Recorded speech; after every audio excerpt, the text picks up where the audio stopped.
भगवती जागरण और वैष्णो देवी के भजन की चर्चा शुरू होते ही गायक नरेंद्र चंचल की आवाज़ कानों में रस घोलने लगती है। चोला ओढ़े एक चमकता हुआ चेहरा आंखों के आगे झूमने नाचने लगता है। एक ऐसी आवाज़ का एहसास होने लगता है जो भक्ति रस से सराबोर होती है। जैसा नाम वैसा ही काम। आवाज़ में चांचल्य तो उसका प्रभाव भी श्रोताओं के चित्त को उतना ही प्रसन्न कर देने वाला। उनकी आवाज़ दिल से निकलती थी और सीधे सुनने वालों के दिलों में उतर जाती थी। इस अमर गायक नरेंद्र चंचल का जन्म सन 1940 में पंजाब के अमृतसर में हुआ था। नरेंद्र चंचल को बचपन से ही गाने का खूब शौक था। अपने शहर की गलियों में दोस्तों के बीच खूब गाते थे, लेकिन बताते हैं उन्होंने इस शौक को करियर बनाने के बारे में कभी नहीं सोचा।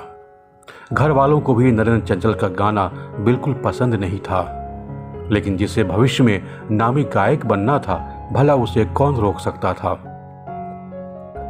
कहते हैं नरेंद्र चंचल के पिता शेयर मार्केट में पैसे लगाते थे, लेकिन एक वक्त उनकी गाढ़ी कमाई शेयर मार्केट में डूब गई। घर की हालत खस्ता हो गई। भाई बहनों की पढ़ाई पर भी असर पड़ा।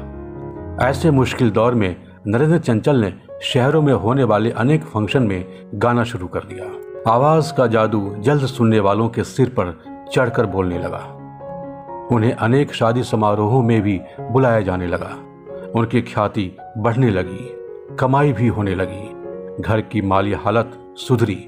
तब घर वालों ने भी गायकी में ही करियर बनाने की हामी भर दी। इसके बाद चंचल की ख्याति केवल अपने आसपास के शहरों तक ही सीमित नहीं रही। 70 के दशक में वो एक कार्यक्रम के सिलसिले में मुंबई पहुंचे। यहां उन्होंने बुल्ले शाह का एक सूफी गीत सुनाया।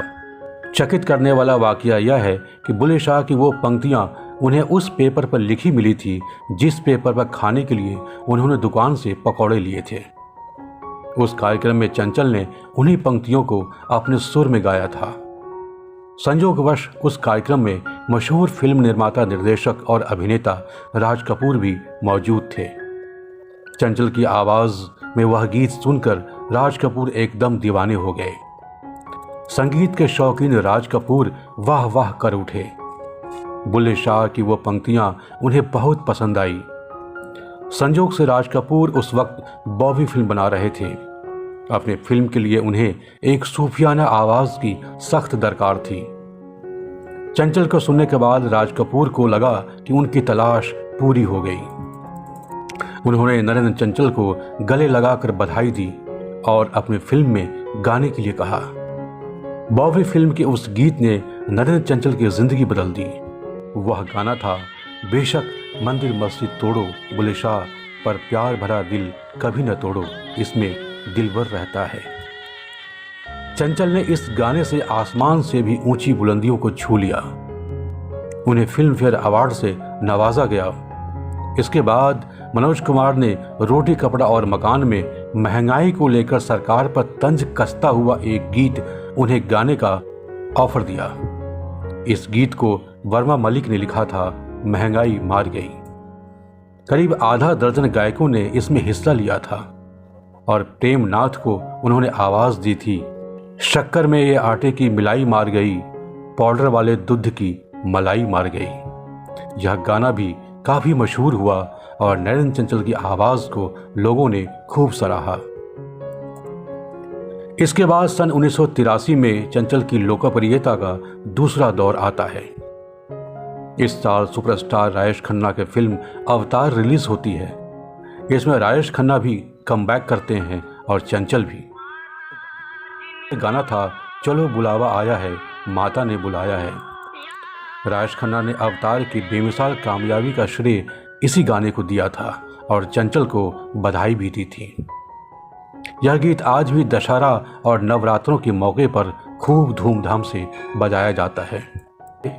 चंचल के गाए कुछ अन्य लोकप्रिय फिल्मी गाने भी हैं, जैसे मैं बेनाम हो गया, तूने मुझे बुलाया शेरा वालिए, दो घूंट पिला दे साखिया। हालांकि इसके बाद के दौर में न जाने क्यों चंचल को फिल्मी गानों से विरक्ति होने लगी। उन्होंने बॉलीवुड से लौटने का मन बना लिया। ऐसा माना जाता है वो खुद पर फिल्मी गायक का ठप्पा नहीं लगवाना चाहते थे। उन्हें फिल्मों से नियमित ऑफर आते रहे, मगर वो फिर से अपने पुराने दिनों की तरह अपने प्रशंसकों के बीच चले गए। हालांकि उन्होंने अपनी सूफियाना शैली कभी नहीं बदली। दूसरी तरफ जागरण और विशेष धार्मिक अवसरों में लाइव प्रस्तुतियों में वो खूब शामिल होते रहे। इसी में उन्हें अधिक आनंद आता था। माता के जागरण को लोकप्रिय बनाने में उनका जितना बड़ा योगदान है, उतना शायद ही किसी अन्य भजन गायक को हो। बाद में उनके नक्शे कदम पर चलकर बहुत से गायकों ने अपना शानदार करियर बनाया। उनकी आवाज जितनी बुलंद थी उतनी ही सुरीली भी, और उनकी शख्सियत का प्रभाव भी उतना ही अहम था। 80 साल की आयु में उन्होंने दिल्ली में 22 जनवरी 2021 को आखिरी सांस ली। नरेंद्र चंचल जैसे गायक को हमारी तरफ से भावभीनी श्रद्धांजलि।